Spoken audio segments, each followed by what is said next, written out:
I enjoy sci-fi films, especially those that tap into extraterrestrial concepts, such as movies about aliens. Some of my favorite movies growing up were E.T. and Close Encounters of the Third Kind, offering a sort of emotional wonderment I haven't felt much again.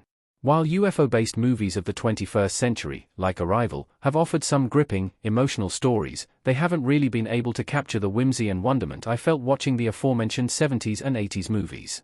However, Watch the Skies managed to revitalize those feelings for me thanks to the fun yet emotional story it tells. The movie follows rebellious teenage girl Denise, Inez Dahl Torhog, in 1990s Sweden. Growing up in the foster system after the disappearance of her UFO hunting father, a surprising event in her town makes her determined to find out the truth about what really happened to him. This leads her to discover UFO Sweden, a group of investigators who worked with her father on the fateful night he vanished. Armed with limited knowledge, the team decides to find out what happened to Denise's dad, while uncovering an even bigger mystery in the process. Watch the Skies has fun characters and a wildly entertaining storyline.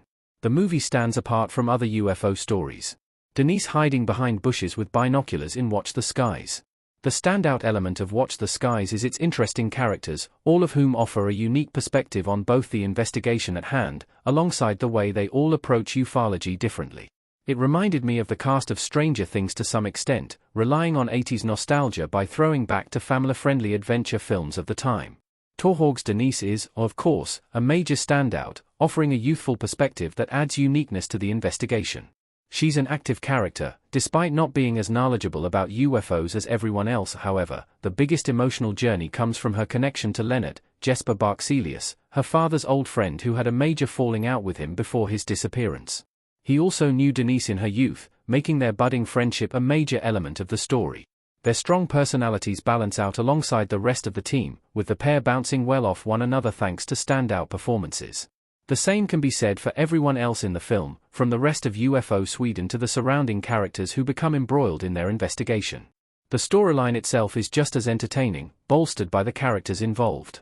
There are many familiar tropes from 80s sci-fi movies, pulling from both alien films and non-alien films alike in its inspiration. As the mystery unfolds, new elements reveal a less typical take on UFO stories, offering some unpredictable developments that help the film stand on its own. It's these ideas, which I won't spoil here, that make the movie distinctive, elevating it beyond being just a tribute to past alien movies. Watch the Skies is dragged down by its most unique aspect. The movie's highly touted attribute is also its most noticeable issue. However, there is one element of Watch the Skies that didn't mesh with me, even though it was a highly touted element of the film.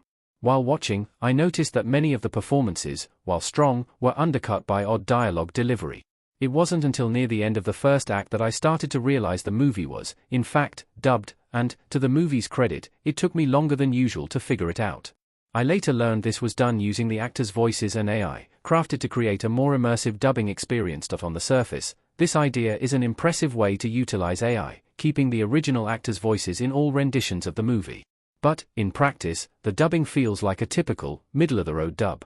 The voices don't always feel like they match the characters, and some of the line delivery is off-kilter, with tones that don't necessarily match the scenes being portrayed. Had the movie been in its original language, the presentation would have allowed the performances to flow more naturally. Instead, the English vocals feel like they've stripped away an important part of the original. Be that as it may, Watch the Skies still provides a fun story with compellingly quirky characters. While the AI dubbing wasn't to my liking, anyone who's used to watching English-dubbed movies and TV shows probably won't notice it. It was glaring enough that it did make some scenes feel less effective, but it didn't dilute the overarching ideas and adventurous mystery the film presents. It's a worthwhile, nostalgic UFO movie with plenty of interesting ideas that made it a strong, impressively passionate watch.